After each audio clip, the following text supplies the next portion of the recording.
Les frères, parlons d'un truc qui me dépasse totalement, genre Maurice dans les As de la jungle. Les gars, quand on était petits, on pensait tous que c'était un tigre, mais en grandissant, on a vite compris que c'était un manchot. Personne n'a cru ça.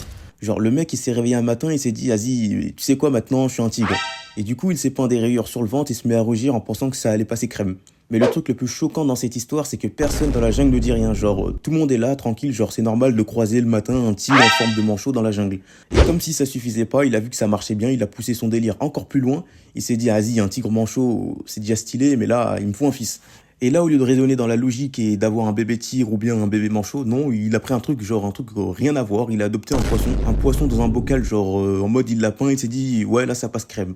Mais le pire dans cette histoire, c'est que, encore une fois, personne ne trouve ça bizarre. Dans cette jungle, tu peux être un manchot déguisé en tigre, avoir un fils qui est en réalité un poisson, et personne ne te posera la moindre question. Après, je peux comprendre que le niveau de QI dans cette jungle est plus proche du négatif que du positif, mais bon, il y a des limites à ne pas dépasser. Genre, ce Golemont de Miguel, je sais qu'il y croit vraiment, mais genre, par exemple, Gilbert, je sais pas, dit quelque chose. Après, la leçon de vie dans tout ça, c'est que si t'assumes d'être assez fort, les gens vont juste t'accepter comme tu es.